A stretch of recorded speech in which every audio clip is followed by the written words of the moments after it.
This is a fan-generated show. If you would like to support us, please go to jamieglazov.com and also don't forget to subscribe to our YouTube channel.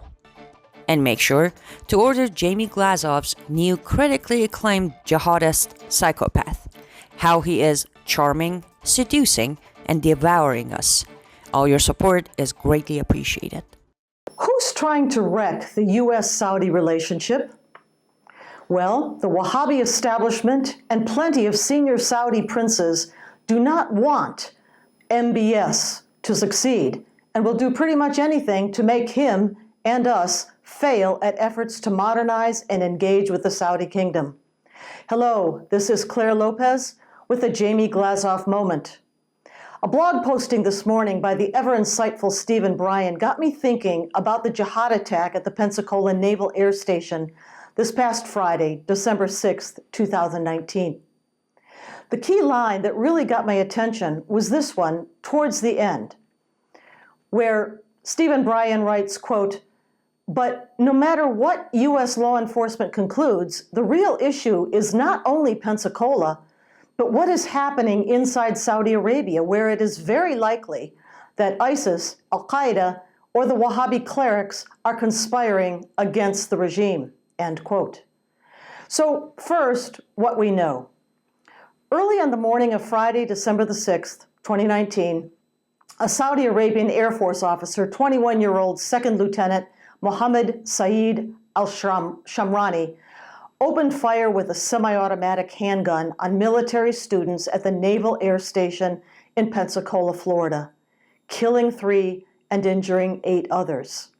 Al-Shamrani himself was killed at the scene by Escambia County Sheriff deputies after they exchanged fire with him, in the course of which 2 deputies were also injured. 6 Saudi Arabian military personnel were detained after the attack, including 3 who were witnessed filming the attack and are being questioned in connection with the attack. Reports say some other Saudis wanted for questioning have disappeared and are being sought. So who was al-Shamrani? What was his background? And who all were behind this jihad attack plot? Well, he was an officer in the Saudi Air Force and a naval flight student at Pensacola, due to finish the course of study at Pensacola next August 2020. He'd previously attended language school at Lackland Air Force Base in San Antonio, Texas, for 6 months, and was assigned to the training program in Pensacola only in the past week. But as a non-immigrant visa holder who was not in the United States as a law enforcement officer on law enforcement business from a friendly foreign government, he should not have been able to purchase a handgun, but somehow he did, and then brought it into the classroom where the shooting occurred. Late Friday, according to the Washington Post, several independent organizations published postings from a Twitter account said to belong to al-Shamrani. The postings included a photo image of a letter in English apparently written a few hours before the shooting rampage. Twitter suspended the account by Friday afternoon, but both the Middle East Media Research Institute and the Site Intelligence Group posted excerpts that included al-Shamrani blasting the United States for, quote, funding crimes against Muslims and supporting Israel. He also wrote, "You will not be safe until we live it as reality in Palestine and American troops get out of our land." He also wrote, quote, "Oh, American people, I'm not against you for just being American. I don't hate you because every day you supporting, funding, and committing crimes, not only against Muslims, but against humanity. I'm against evil, and America as a whole has turned into a nation of evil." End quote. We'll note how closely al-Shamrani's words echo those of another Saudi national some 33 years ago, in 1996, when Osama bin Laden issued the first of 2 declarations of war against Jews and the West. Bin Laden's second declaration of war came in 1998, just 3 years before the attacks of 9/11. The similarity is not coincidental. not just the words, which express consistent demands from the Islamic world that infidel kuffar must be expelled from any lands ever conquered or occupied by Islamic forces, but also the fact that we know it is an obligatory element of Islamic doctrine that a warning be given before a jihad attack is launched. But al-Shamrani's Twitter posting should not have been the only warning that this Saudi student harbored deep-seated animosity towards the United States and affinity with the well-known objectives of the Islamic movement worldwide. He'd been in the U.S. since August 2017, and according to statements by his classmates, made no secret of his commitment to Islam.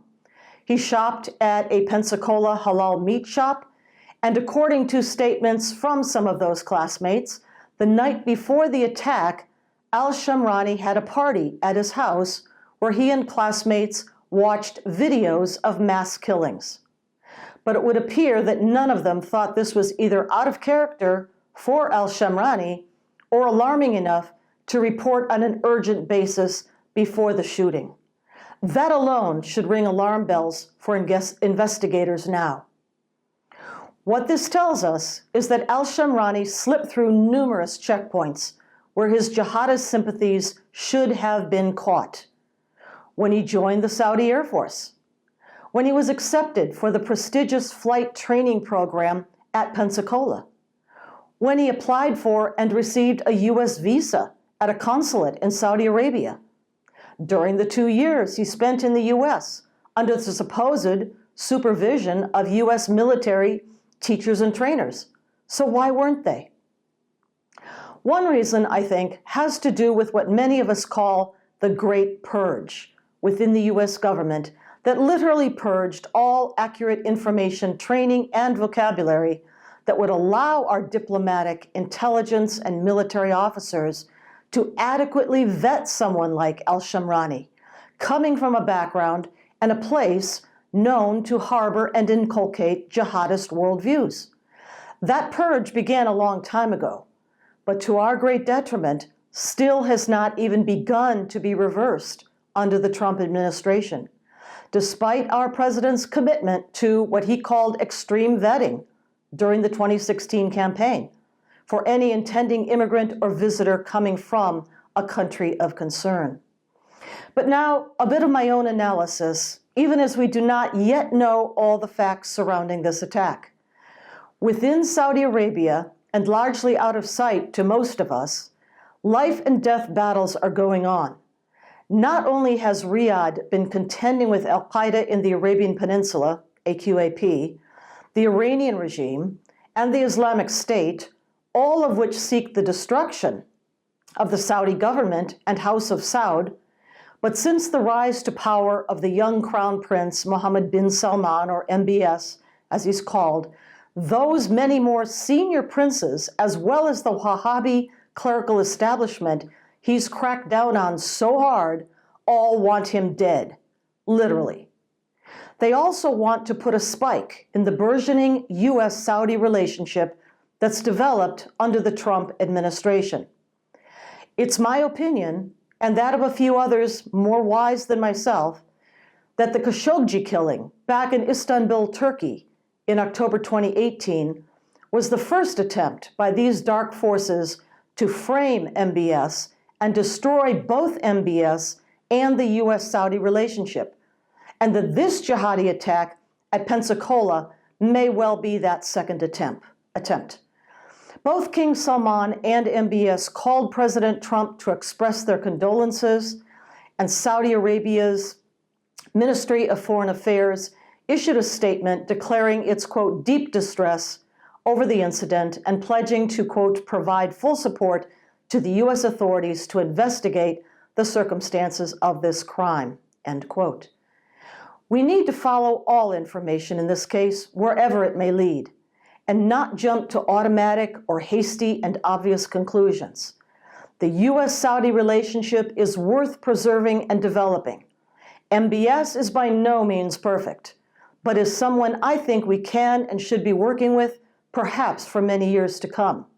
We also need urgently, Mr. President, to reverse the deeply damaging effects of the Great Purge and restore accurate teaching about Islam, jihad, and Sharia across the U.S. government, so that the next time a jihadi presents himself to ask for a visa to the United States, the right questions may be asked and the right decision made. Please support the Glazov Gang at jamieglazoff.com. Please also subscribe to the Glazov Gang YouTube channel. Thank you very much.